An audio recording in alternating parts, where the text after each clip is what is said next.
नमस्कार, अंकिताच रेसिपी मराठी या चॅनलवरती आपले अगदी मनापासून स्वागत आहे. तर मंडळी, आज आपण इथे बनवणार आहोत रव्याचा उपमा. असा उपमा एकदम झटपट आणि पटकन होणारी, सकाळच्या घाईघाईत आपल्याला ही झटपट अशी उपमा रेसिपी कशी बनवायची ते पाहूयात. तर त्यासाठी इथे लागणारे साहित्य सांगते ऐका. तर इथे आपण मिरची घेतलेल्या आहेत, कढीपत्ता, कांदे 2 आणि कोथिंबीर इत्यादी घेतलेले आहे आणि 1 वाटी आपण इथे रवा घेतलेला आहे. आणि आता आपण कढई ठेवून घ्यायचे. कढईमध्ये 2 चमच तेल घालून घेऊयात.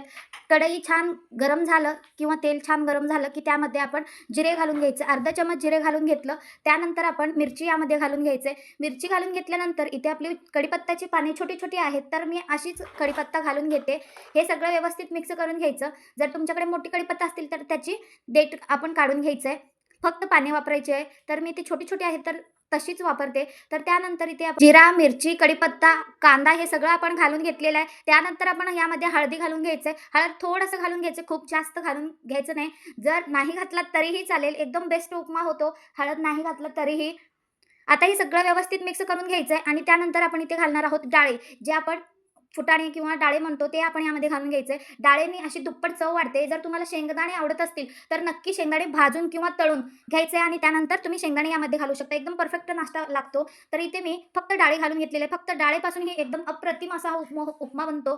तर त्यानंतर इथे आपण कोथिंबीर घालून घेऊयात. कोथिंबीर घालून घेतला, की आता आपण पाणी घालून घ्यायचं. इथे तुम्ही पाहू शकता, यामध्ये आता पाणी घालून घेऊयात. उकळलेले पाणी घाला किंवा थंड असलेले पाणी घातलात तरी चालेल. उकळी येईल तेव्हाच आपण रवा घालून घ्यायचा आहे. तर इथे मी थोडंसं गरम झालेलं पाणी इथे घालून घेतलेलं आहे. लवकर उपमा तयार होतो झटपट. त्यामुळे एक साईडला आपण पाणी ठेवून घ्यायचा, म्हणजे पटकन उपमा बनतो. आता आपण चवीनुसार मीठ घालायचंय. चवीनुसार मीठ घालून व्यवस्थित मिक्स करून घ्यायचंय. अगदी झटपट आणि पटकन बनणारी ही नाश्ता अगदी झटपट तयार होते. मस्त असं आता पाणी उकळू द्यायचंय. इथे पाहू शकता ऑलरेडी आपली अर्धी पाणी उकळलेली. जेव्हा आपण नाश्ता कांदा, टमाटर कापतानाच मी पाणी ठेवून घेतलेलं आहे. त्यानंतर आपण यामध्ये रवा घालून घ्यायचा आहे. मस्त पाणी उकळले, की त्यामध्ये 1 वाटी रवा आपण इथे घालून घ्यायचा आहे. व्यवस्थित मिक्स करून घ्यायचं मंडळी. एकदम परफेक्ट आणि खमंग नाश्ता तयार होतो. जर तुम्हाला आवडत असल्यास तुम्ही तुपाचं फोडणी देखील देऊ शकता. तुपाच्या फोडणीने तर एकदम अप्रतिम असा हा आपला उपमा तयार होतो मंडळी.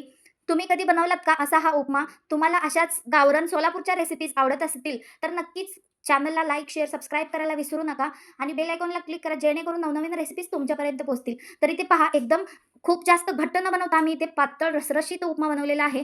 तोंडात घालताच असं विरघळणारा हा उपमा असणार आहे. उपमाला खूप जास्त आपण घशात अडकण्यासारखी उपमा अजिबात बनवलेला नाहीये. एकदम रसरशीत असा उपमा बनवलेला आहे. हा उपमा मुलांना देखील खूपच आवडेल. एकदम सॉफ्ट आणि एकदम टेस्टी उपमा बनतो.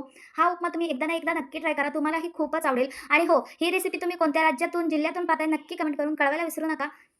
तर पहा मंडळी, गरमागरम आपला इथे उपमा तयार झालेला आहे. या पद्धतीचा एकदम घशात न अडकणारा असला हा उपमा तयार झालेला आहे. गरमागरम सर्व्ह करून घ्यायचे. मंडळी, कसा वाटला रेसिपी? रेसिपी आवडल्यास लाईक, शेअर, सबस्क्राईब करायला विसरू नका. भेटूयात नवीन रेसिपीसोबत.